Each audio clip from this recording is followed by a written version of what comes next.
Michaela DePrince passed away at the age of 29 on September 10, 2024 in New York. She was a dancer who succeeded against all odds and was one of the most delightful and versatile ballet dancers of her generation. Michaela was born as Mabinti Bangura in 1995 during the Civil War in Sierra Leone. She was born with the skin condition vitiligo, considered a curse by many in her culture. Her father believed she would never marry because of it. She lost her father to the Civil War and her mother died shortly after. Michaela was brought to an orphanage of 26 children, where she was identified as number 27. She received terrible care, but developed a close bond with another young girl, also named Mabinti. Along the gate of the orphanage, Michaela found a 1979 issue of Dance magazine. On the cover was an image of Magali Messack, a dancer with the Pennsylvania Ballet. Michaela became mesmerized. She tore the cover off in a frenzy and stuffed it in her underwear for safekeeping. Michaela later described the cover as magical, where Messack looked so happy. This dance magazine cover would travel with Michaela across borders as she migrated with the entire orphanage on foot north to Guinea for safety. At the time, Elaine DePrince, who lived with her husband and son in New Jersey, was looking to adopt a child from a wartime orphanage. She planned to adopt only one girl, Michaela's friend Mabinti. But when she saw a photo of Michaela, she adopted her as well. At 4 years of age, Michaela was very sick and she later attributed Elaine's adoption to saving her life. Elaine DePrince also recently passed away just one day after her daughter, on September 11, 2024. When Elaine flew to Ghana to bring clean clothes and toys to the girls, Michaela showed Elaine the crumpled-up magazine cover. When she moved to the United States, her fixation with ballet continued. At 4 years old, Michaela's adoptive father Charles gave her $1, and she bought a used DVD of George Balanchine's The Nutcracker. On September 13, 1999, she had her first ballet lesson. From the beginning, Michaela showed talent, and Elaine enrolled her in a better program at the Rock School for Dance Education in Philadelphia. At 5 years old, she was so self-conscious of her vitiligo that she refused to wear anything but long-sleeved leotards to ballet class. After performances, she would ask Elaine if she could see her spots from the stage. It took convincing from Elaine that Michaela would need to confront her relationship with her body if she wanted to continue to dance. Michaela was already able to dance en pointe by the age of 7.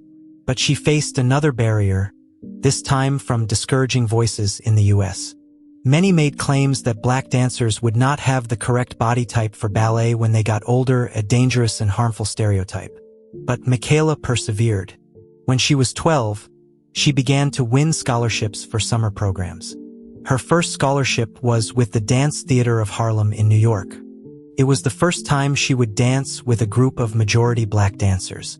She also won 3 summer scholarships for the Jacqueline Kennedy Onassis School at American Ballet Theater in New York, 2 for summer programs, and another for year-round training with room and board.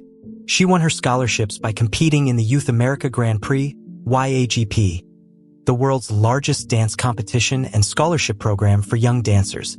Michaela was one of 6 dancers highlighted in Bess Kargman's film First Position, 2011. The film brought her to worldwide recognition in the dance world and brought awareness to the racism black ballerinas experience.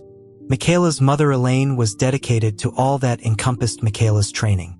She would make almost all of her tutus while training, and Michaela would later say that her favorite tutu was the first one her mother made for Sleeping Beauty. Elaine would stay up for hours in the evenings, dyeing the mesh panels installed in the bodice and straps dark brown. She showed the First Position film crew a bucket by the kitchen sink filled with water and pigment, proudly displaying her work of already dyed straps. "See, this has to become dark brown, like this one." She explained how they don't make the neutral fabrics in dark brown, so she would dye and color every panel and strap for her dark brown girl.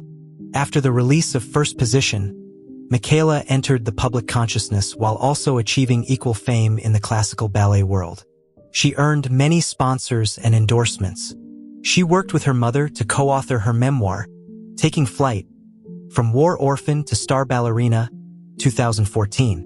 Michaela also was the ambassador for War Child Holland, which supports children in refugee settlements. By the age of 17, she made her overseas debut as a guest star for Joburg Ballet in South Africa in Le Corsaire. Later that very year, she became a principal dancer with the Dance Theatre of Haarlem, the youngest in its history. In 2013, she left the company after being recruited by Dutch National Ballet. She began as an élève student in 2013, and within 3 years she quickly moved up the ranks to a soloist. Michaela would go on to dance principal roles as Swanhilde in Capelia and Mirtha in Giselle. Prior to dancing Giselle at Dutch National, Michaela was invited by artistic director Tamara Rojo in 2017 to perform the role of Mirtha with English National Ballet alongside Alina Kojo-Karu as Giselle. In an interview with Point magazine, Michaela explained how she worked closely with Loipa Araujo, the associate director of ENB, to perfect her relationship with the character of Mirtha. She interpreted Mirtha's role exhibiting an arrogance towards Albrecht, pleading with Giselle and the Willis to not dwell on the men who have hurt them. Michaela was a touching ballet dancer who showed just as much tenacity as delicacy in the roles she performed. In 2021, after 8 years at Dutch National, Michaela returned to the United States. With her short hiatus from company life, she was encouraged to audition for Boston Ballet and joined as a second soloist. Michaela credited Boston as one of the more successful companies in achieving diversity. She cared greatly about the company culture and how that would mesh with her identity as an African raised in the U.S. Having been the only dancer of African origin at Dutch National, leaving Dutch National gave her the time and space to evaluate her image in the public eye and reconcile with her past in private. She bravely admitted to the pressures of her public image taking a toll on her mental health. She became an advocate for a long-term issue in the ballet world: the use of brown tights in the classroom and in performance. In a video with the BBC, she explains how the historic color of pink tights was used to elongate the image of the dancer. If a black dancer were to wear pink tights, it would distort the image of their body. "I felt like I was two different people," Michaela said. She advocated for classical black dancers to allow presentation of their full image on stage, in appropriately brown tights. Michaela defied adversities in her life and encouraged others to do the same.